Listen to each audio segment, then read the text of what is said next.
J'avais 20 ans à l'époque. Putain, je me disais. Prends ton temps, Biondini. T'as 10 ans pour aller écrire ton livre. Alors du calme. Faut s'aérer. Faut sortir et se balader dans les rues et apprendre comment c'est la vie. C'est ça ton problème. Tu sais rien de la vie. Bon Dieu, dis donc, est-ce que tu te rends compte que tu n'as jamais eu d'expérience avec une femme? Oh que si, des tas de fois même. Oh que non, menteur. T'as besoin d'une femme. T'as besoin de prendre un bain. T'as besoin d'un bon coup de pied où je pense. T'as besoin d'argent. C'est $1, parce que dégonflé. Parce que t'avais la trouille. Et t'as toujours la trouille d'ailleurs. C'est pour ça que tu es bien content de pas l'avoir, ce dollar. La trouille d'une femme. Je te demande un peu. Ah, il est joli le grand écrivain. Comment il peut écrire sur les femmes s'il a jamais couché avec une femme? Ah, la grande gueule infecte, bidon, oui. Pas étonnant qu'il sache pas écrire. Pas étonnant qu'il n'y ait pas une seule femme dans Le Petit Chien qui riait. Pas de danger qu'il écrive une histoire d'amour, le sale petit morveux, l'infecte potache. Ah, écrire une histoire d'amour? Apprendre toute la vie? Il est arrivé de l'argent dans le courrier. Pas un chèque du puissant Hackmuth. Non. Pas l'Atlantic Monthly ou le Saturday Evening Post qui a accepté une de mes nouvelles, non. Seulement $10. Seulement une fortune. C'est ma mère qui les envoyait. Tu sais, Arturo, les polices d'assurance, je les ai fait liquider. Et ça, c'est ta part. N'empêche que c'était $10. Qu'importe le genre manuscrit, ça faisait quand même quelque chose de vendu. En poche, et mets ton mouchoir par-dessus, Arturo. Passe-toi un coup sur le nez, et un coup de peigne, et quelque chose pour sentir bon pendant que tu y es, au lieu de te regarder dans la glace pour voir si des fois t'aurais pas des cheveux blancs. Parce que tu te fais déjà de la bile à ce sujet, Arturo. Ça te tracasse. Et c'est ça qui te donne des cheveux blancs. Mais pas de crainte à avoir là de ce côté-là, aucun cheveu blanc. Ouais, peut-être, mais ton œil. T'as vu ton œil gauche? Tout décoloré il est. Fais attention à tes yeux, Arturo Bandini. Surtout, tu pas la vue. Tu voudrais quand même pas finir comme Tarkington ou comme James Joyce.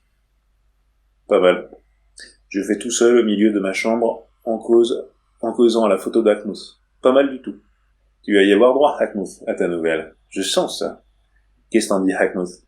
Comment tu me trouves? Est-ce qu'il t'arrive seulement, Herr Hackmuth, de te demander des fois de quoi j'ai l'air?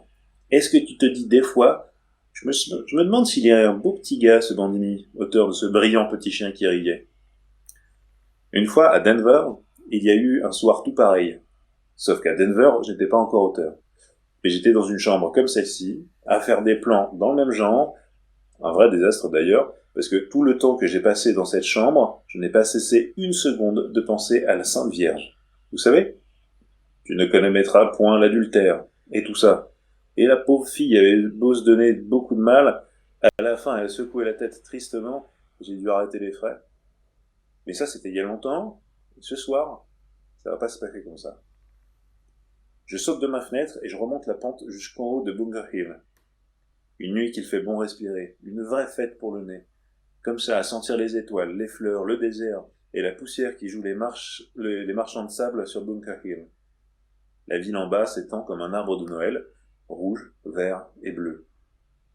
Bonsoir, vieille bicoque, et vous, mes beaux hamburgers, qui chantez sur les fourneaux dans les cafés minables, sans oublier Bing Crosby. Elle sera gentille avec moi. Pas comme ces filles de mon enfance, ni comme ces filles de mon adolescence, celles quand j'étais à l'université. Elle me faisait peur, et se méfiait, me rejetait, mais pas ma princesse. Parce qu'elle comprendra. Elle aussi sait ce que c'est que d'être méprisée. Et alors voilà Bandini qui s'amène. Pas grand, mais râblé, fier de ses muscles. Et voilà qui serre le poing pour jouir du délice que lui procure son biceps durci. Voilà Bandini absurdement sans peur. Peur de rien, sauf de l'inconnu qu'il va trouver dans un monde merveilleusement mystérieux. Est-ce que les morts reviennent? Les livres disent que non, la nuit hurle que si. J'ai 20 ans, j'ai l'âge de raison, j'ai le droit d'aller écumer les rues en bas pour me chercher une femme. Mon âme est-elle déjà salie? Devrais-je rebrousser chemin? Un ange veille-t-il sur moi? Les prières de ma mère dissipent-elles mes craintes? Les prières de ma mère me tapent-elles sur les nerfs? $10. De quoi régler 2 semaines et demie de loyer. De quoi m'acheter 3 paires de chaussures, 2 pantalons ou 1000 timbres-poste pour envoyer ce que j'ai fait aux éditeurs. C'est pas rien. Mais tu n'as rien fait. Ton talent est douteux. Ton talent est à moitié, est à faire pitié. Et quel talent d'abord? Arrête de te monter la bourriche jour après jour parce que tu sais très bien que le petit chien qui riait ne vaut rien et ne vaudra jamais rien. Alors tu déambules sur Bunker Hill en agitant le poing contre le ciel et je ne sais ce que tu penses, et je sais ce que tu penses, Bandini. Exactement les mêmes pensées que ton père a eues avant toi, comme autant de coups de lanière sur ton échine, comme du feu dans ton crâne, que tu n'y es pour rien. Parce que c'est bien ça que tu y penses, n'est-ce pas? Que tu es né pauvre, fils de paysan misérable, en cavale pour fuir cette pauvreté, fuir ta ville natale dans le Colorado, parce que tu ne voulais plus être pauvre. Et c'est pour cette même raison que tu écumes les bas-fonds de Los Angeles, parce que tu es pauvre et que tu espères qu'en écrivant un livre, tu deviendras riche. Tu dis que ceux qui te détestaient là-bas, dans le Colorado, ne te détesteront plus si tu écris ce livre. T'es un lâche, Mondini, un traître à ton âme, un menteur dégonflé devant ton Christ en larmes. C'est pour ça que tu écris et c'est pour ça qu'il serait nettement préférable que tu crèves. Oui, c'est vrai. Mais j'ai eu des maisons à Bel Air, mais j'ai vu des maisons à Bel Air avec des pelouses qui vous rafraîchissent rien que de les regarder, et des piscines vertes. J'ai désiré des femmes dont les escarpins seuls valent plus que tout ce que j'ai jamais possédé. J'ai vu des clubs de golf dans la devanture du magasin Spalding, celui sur la 6e rue. J'aurais tout donné pour les tenir ne serait-ce qu'une minute. J'ai tiré la langue devant une cravate, comme un saint peut saliver après des indulgences. J'ai admiré les chapeaux chez Robinson's, comme des critiques d'art peuvent s'étrangler sur Michel-Ange. Je prends les marches qui descendent le long du funiculaire d'Angel's Flight jusqu'à Hill Street. 140 marches, comme un grand, les poings serrés, peur de personne, d'aucun homme au monde. Mais alors, par exemple, une peur bleue de traverser le tunnel à pied, celui de la 3e rue. Claustrophobie. Et peur de l'altitude aussi. Peur du sang et des tremblements de terre. À part ça, plutôt brave. Peur de rien sauf de la mort. Sauf de la foule, de l'appendicite, des troubles cardiaques. Ouais, même de ça. Tout le temps dans ma chambre, réveil en main, doigt sur la jugulaire, à me compter les battements du cœur, à épier les bruits suspects et à sonder les gargouillis au fond de mon estomac. À part ça, comme j'ai dit, plutôt téméraire. Et voilà justement une idée qui devrait rapporter. Ces marches, la ville en dessous, les étoiles à un jet de pierre, une histoire du genre. Garçon rencontre jeune fille. C'est toujours bon comme situation, ça marche toujours, c'est facile à vendre. Jeune fille habite cet immeuble gris, garçon vadrouilleur, comme moi. Jeune fille crève la faim, on passe à fille riche de Pasadena qui déteste l'argent. Abandonne délibérément Pasadena et ses millions parce qu'elle s'ennuie, se lasse de l'argent. Belle fille, superbe, épatant ça comme histoire. Conflit pathologique et tout ça. Phobie de l'argent. Voilà, pour l'angle freudien. Autre mec amoureux d'elle, Rupin. Moi c'est la dèche, confronte le rival, l'anéanti de mon esprit caustique, le rosse aussi à coups de poing, impressionne la fille qui tombe folle de moi et m'offre ses millions. Je l'épouse mais à condition de rester pauvre. Elle accepte. Mais attendez le happy end. La fille me gruge avec énorme rente établie du jour où l'on se marie. Moi indigné, mais finalement je lui pardonne, parce qu'on s'aime tellement. Bonne idée. Mais quelque chose qui manque. Ça devrait plaire à Collier. Très chère maman, merci pour les 10 $. Mon agent m'annonce la vente d'une autre nouvelle, à un grand magazine de Londres cette fois. Mais il apparaît que ces gens-là ne payent qu'après publication, alors que ta petite somme sera bien utile pour les quelques bricoles que j'ai à payer. Je vais voir un spectacle de burlesque. Je prends la meilleure place possible. 1,10 $. Juste en dessous des filles du chorus. 40 derrière, élimées pratiquement sous mon nez. Un jour, je les aurai toutes. J'aurai un yacht, et alors là, à nous les croisières dans les mers du Sud. Elles danseront rien que pour moi sur le pont supérieur, les jours de chaleur. Mais des femmes autrement plus belles, rien que de la crème, triées sur le volet dans le grand monde. Et c'est tout juste si elles ne se battront pas pour goûter les joies de ma cabine.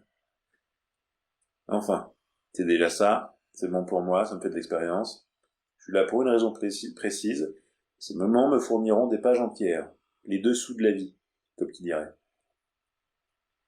Et puis c'est au tour de Lola Linton de s'amener sur scène en ondulant comme un serpent en satin sous le nez des spectateurs qui sifflent et qui tapent des pieds comme c'est pas possible. Lola Linton qui me met le corps à sac avec ses ondulements lascifs. Et quand elle termine, j'en ai mal aux mandibules tellement j'ai serré les dents. Et je hais les sales cochons communs autour de moi qui hurlent pour réclamer leur part d'une joie maladive qui ne m'appartient à moi tout seul.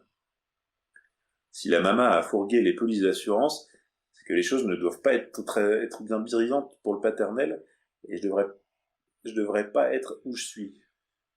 Quand j'étais môme, il m'en était passé dans les mains des photos de Lola Linton.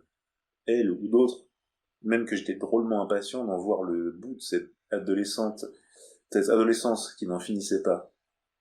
Combien de fois je l'ai souhaité ce moment. Et voilà le travail. J'y suis, et j'ai pas changé. Ni moi, ni les Lola Linton de la terre entière, mais je me figurais que je serais riche, et je suis pauvre. Main Street après la séance, minuit passé, néon, léger brouillard, beuglant et ciné permanent. Magasin de cases, et dancing pour Philippa, 15 cents de cocktail, spectacle continu, mais je les ai tous vus, tellement de fois. Tout ce fric que j'ai pu claquer là-dessus, ce fric du Colorado, je finis par en attraper le bourdon. Je suis comme un homme qui aurait soif et qui tiendrait un verre à la main. Alors je marche vers le quartier mexicain, malade, mais sans avoir mal. Et je tombe sur l'église Notre-Dame, très vieille, avec ses murs en adobe noircis par l'âge. Si j'y entre, c'est par raison sentimentale. Par raison sentimentale uniquement. Je n'ai pas lu Lénine, mais je l'ai entendu citer des tas de fois. La religion, c'est l'opium du peuple. Et c'est bien ce que je me dis tout haut sur les marches de l'église. Ouais, l'opium du peuple. Parfaitement. Je suis athée, moi qui vous cause. J'ai lu l'Antéchrist, que je considère comme une œuvre capitale. Je crois au réexamen des valeurs. Parfaitement. Oui, monsieur. L'église doit disparaître. C'est le refuge de la boubosie. Ces Baderne et Butor et compagnie, tous ces fumistes et ces bachibouzouks. Je tire l'énorme porte et elle s'ouvre en gémissant. Sur l'autel se trouve la lumière éternelle, rouge sang et cafouilleuse à cause d'un mauvais contact. Elle fait des ombres cramoisies sur un silence de près de 2000 ans. C'est mortel, d'accord, mais je me souviens aussi des mouflets hurleurs au baptême. Alors je me mets à genoux. Pure habitude, ça. Je m'assois sur une chaise.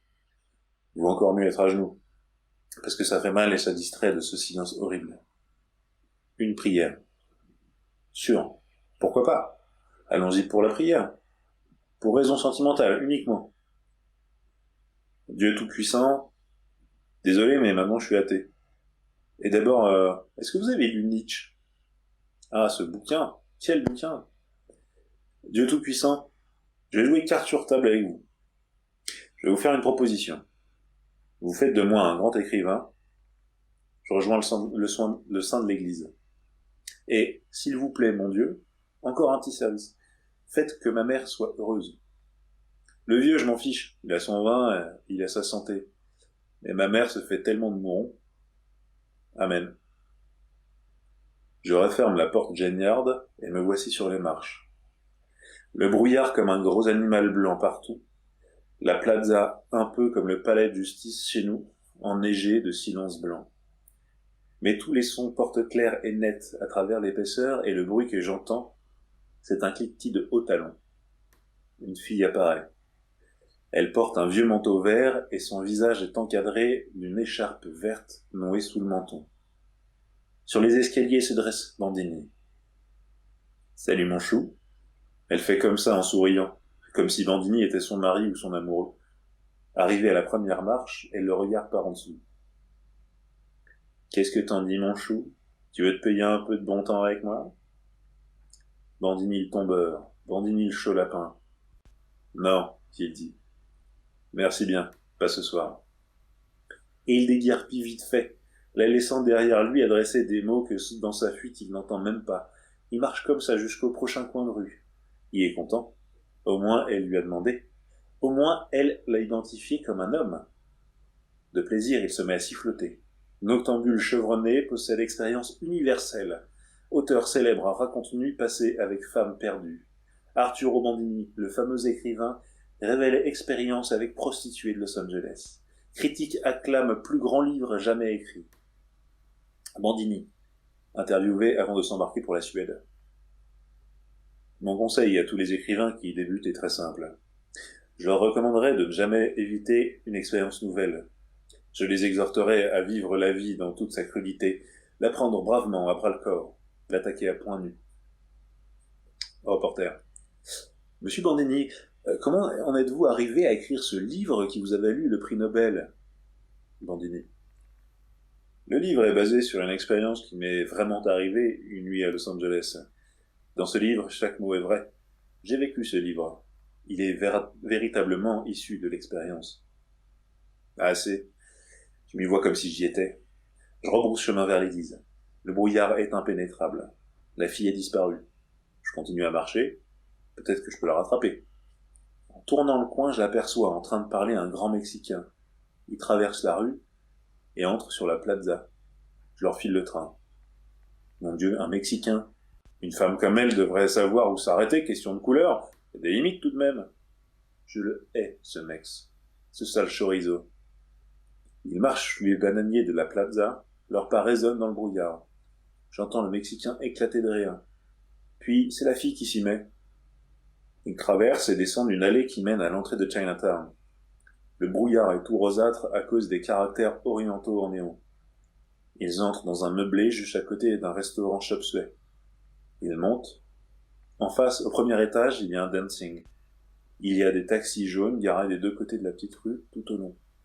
Je m'assois sur le pare-choc avant du taxi parqué juste en face du meublé et j'attends. J'allume une cigarette et j'attends. Jusqu'à ce que l'enfer se mette à geler, j'attendrai. Jusqu'à ce que Dieu me foudroie.